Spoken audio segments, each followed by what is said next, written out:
Hello, welcome to Bible 101, continuing on with our lessons. We are now in the book of Exodus, and so we're going to begin that. But as a refresher, so we ended the book of Genesis. The people of Israel, the tribes of Israel, had all moved down from Canaan to the land of Egypt because Joseph was there and brought them there. All of the tribes, Reuben, Simeon, Levi, Judah, Dan, Naphtali, Gad, Asher, Issachar, Zebulun, Joseph, which actually is accounted through his two sons, Ephraim and Manasseh, and Benjamin. These all come to the land of Egypt. They grow and they multiply. There's lots of them. It's 400 years later. They have spent a lot of this time breeding. And so there's lots and lots of people. So we have just this, Joseph died and all his brothers and the whole generation. But the Israelites were fruitful and prolific. They multiplied and grew exceedingly strong. So the land was filled with them. And then we have a devastating verse here at the beginning of Exodus. Now the king, a new king, arose over Egypt, this is verse 8, who did not know Joseph. So up to this point, Joseph has been venerated. He was the man who brought them through the terrible famine that lasted 7 years. He was the reason that they were able to survive as a people. When he died, they mummified him and they treated him with honor, and they, even though they don't necessarily like shepherds, they treat these people that are with them in honor because they are Joseph's people. But then a pharaoh, a king, rises up and he has no idea who Joseph is. So there's the dilemma.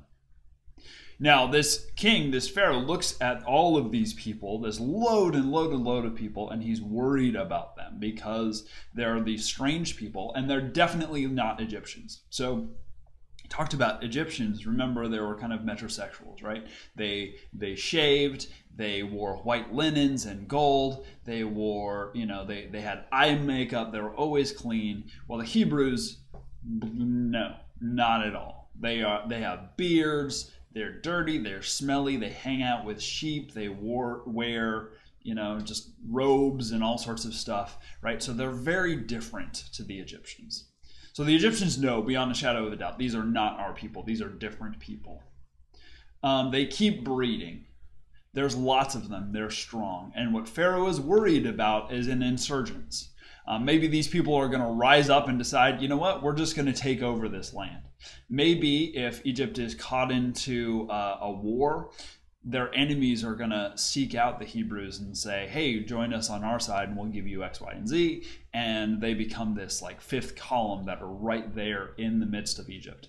So Pharaoh is worried about them. So he tries several ways to reduce their military might and their threat to Egypt. The first thing he tries is to put them into slave labor. He gives them work to do, and they are hard on them. They do all sorts of things, and the expressed idea, not only slave labor, which is, I guess, great for Pharaoh because he's building these cities and doing all sorts of things, but it's so that these people don't have time to breed. They're working all day. Well, it actually turns out that doesn't work, because not only do they work, but also they keep breeding. They keep having babies.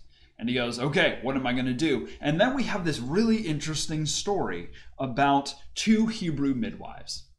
Their names are Shiphrah and Puah.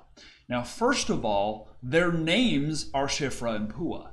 These are women who are not necessarily in the line of anybody, right? We don't even know what tribe they are, but we actually know their name, which is quite significant. There's not actually that many people named in Exodus. There's very, very few, and Shiphrah and Puah are two of those. These women are called up by Pharaoh, and he tells them unequivocally, this is what you're going to do. when the Hebrew women have babies, because Shiphrah and Puah, I don't remember if I said, are midwives. They help the women to have babies. This is before hospitals, this is before nurses, this is before any of that. So there would be these women who their express reason to be is when someone is having a baby, they go and they assist them in that. They are people who know what what it means to have a baby in a healthy way. They would be with the women before they have the baby, all of those sorts of things, right? So Pharaoh calls them aside and says, this is what you're going to do. If it's a girl baby, let her alone. If it's a boy baby, kill it. So this is late-term abortion that they are being asked to do. Maybe they're asked to do it in sort of a subtle way. Oh, I just accidentally, oh, it looks like he's stillborn after I snapped his neck type thing. But they're asked to kill these babies. Why kill the males instead of the females? Because Pharaoh is concerned about the males.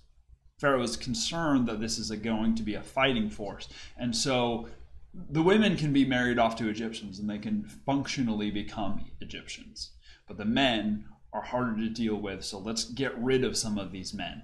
Then down the line, there's going to be less because there are less males to breed, but there's also less males to rise up in rebellion. Well, Shiphrah and Puah fear God. They understand God. They understand who he is, and they fear. I mean, that's an element of the fearing God. They recognize and respond, and there's an R word that I'm looking for, respect God's authority and God's power. And they, in fact, respect and fear God more than they do the Pharaoh. And so what they do is not do what Pharaoh told them to do. They come to these women and they assist them in birth, and they don't kill the males. Well, Pharaoh calls them up, and finally he figures out that this is happening. There's a lot of babies that are being born male, and so he calls them up and says, what are you doing? I gave you express orders. And they say, well, you know what? We couldn't do anything. Because, and this is a really interesting, subtle sort of dig at the Egyptians. This is what they say. Well, the Hebrew women, they're strong and they're virile, and they just give birth. They don't wait for the midwife to come. They just have a baby. They're not like the Egyptians who kind of have to, be attended the whole time. The Hebrew women just have a baby and then go on with their day. So we're not there at the time when it would be appropriate to, off this little baby. So Pharaoh gets frustrated and says, fine, this is now going to be an edict. He was trying to do it more subtly. Now he's going to do it in the open. Any Hebrew male born must be put to death. He kills the baby boys. And so there's a great weeping throughout all of Goshen, which is the area that the Hebrews are in, as their babies are put to death. And during this time, we meet a man from the house of Levi who marries a Levite woman. So the baby is definitely going to be a Levite, which will be important later.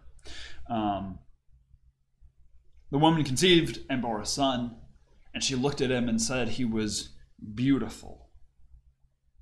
He was a fine baby. There was something about him. Now, I mean, obviously, he was a beautiful baby. Every parent, even if they have an ugly child, think that their baby is beautiful. But there's something special about this baby. And so she hides him for 3 months. She puts her family at risk.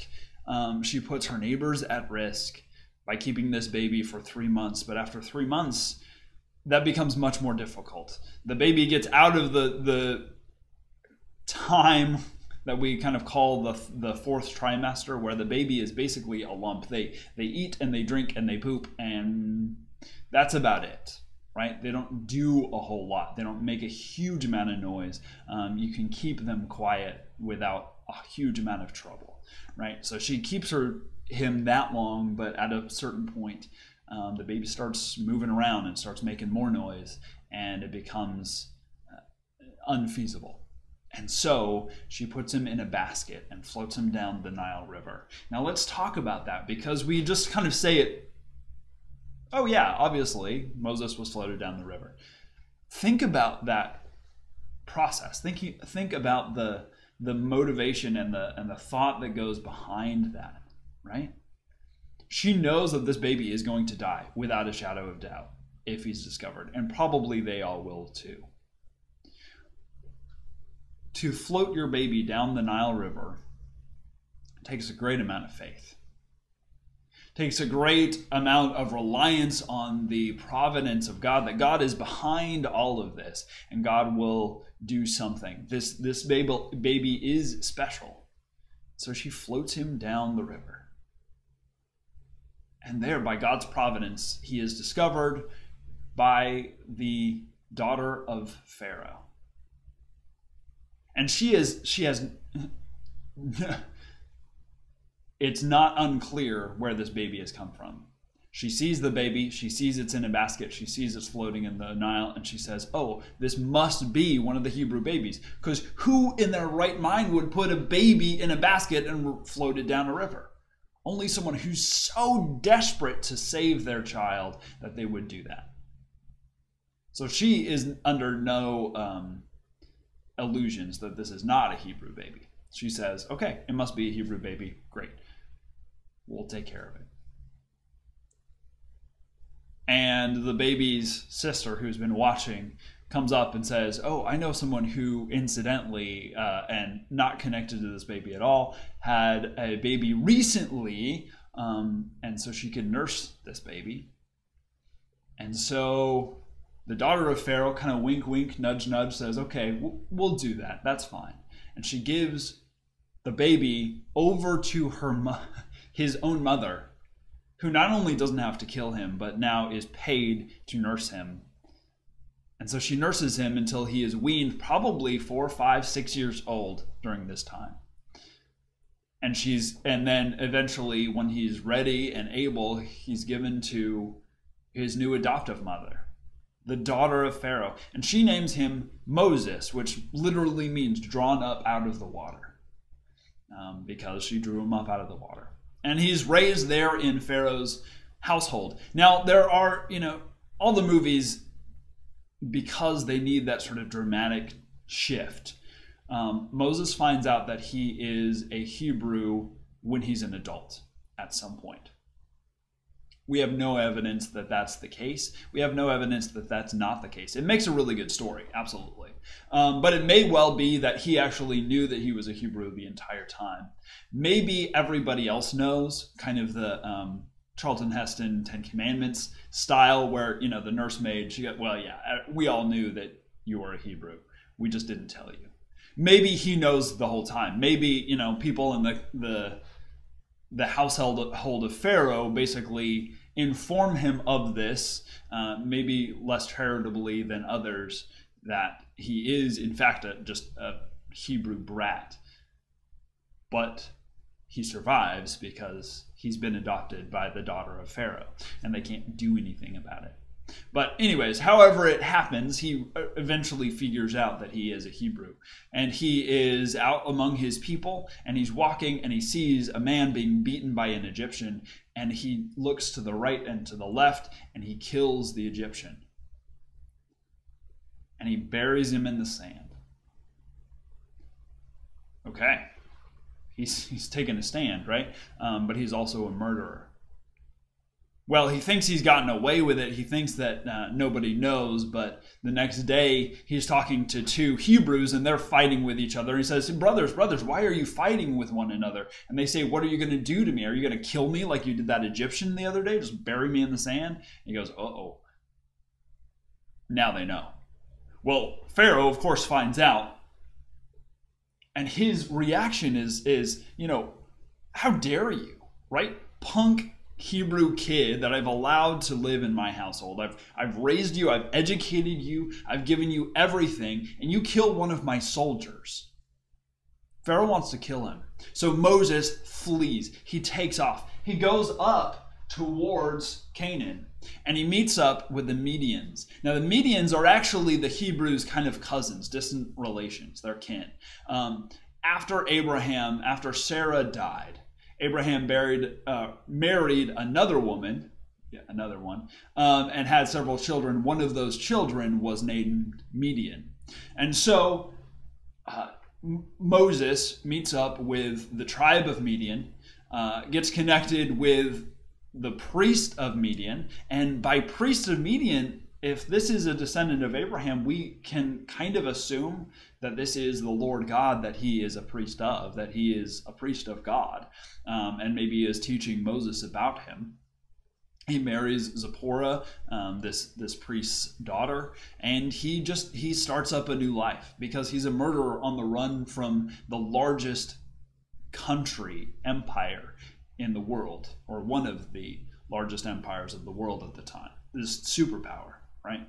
So he's on the run, so he becomes a shepherd off in Canaan. Well, it's there that God meets him. And we'll talk about that next time because it takes a little bit to unpack. But let's, just to sum up, we have coincidence, but of course we know that it's not coincidence. We see God's providence through all of this. God is at work in all of this.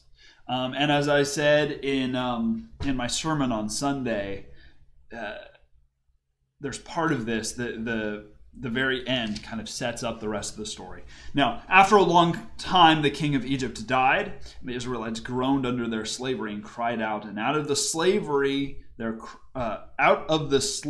cry for help rose up to God. And God heard their groaning. And God remembered his covenant with Abraham, Isaac, and Jacob. And God looked upon the Israelites. And God took notice of them. Now, of course, God knew that they were there the whole time. It's not like they escaped his notice. But what the scripture is trying to tell us is that God is about to do something. That God has risen up this leader from among his people. God is ready to let his people go. He had promised back with Abraham that these people would be a great people and they would be in slavery for 400 years, and God would punish the nation that kept them in bondage, and would bring them back to Canaan, and they could be a punishment on the Amalekites whose sin was not yet completed. Whatever that means, it was not yet time during the time of Abraham. But now they are a great nation. Now they are these people that God will bring out. And just this fascinating story of Shiphrah and Puah. These women who defy this. Imagine being called in front of the Pharaoh. Right? He's literally a god on earth as far as everyone is concerned. And you're this midwife from this, minority hated people. And he says, you are going to do this. And they say, no, we're not. God calls us to do things that are very difficult sometimes. God calls us to do things that are dangerous even sometimes. But God is also with us. We are to fear God more than we fear human beings. Thank you for joining me today for Bible 101. Join me next time as we continue on with the story of Exodus. Go to our YouTube channel and subscribe and check out all the stuff that we do there. Also go to our website, faithpresbyteriansc.com, for more information. Hope you're having a great day and that you will continue to do so. Thank you so much. Have a blessed day.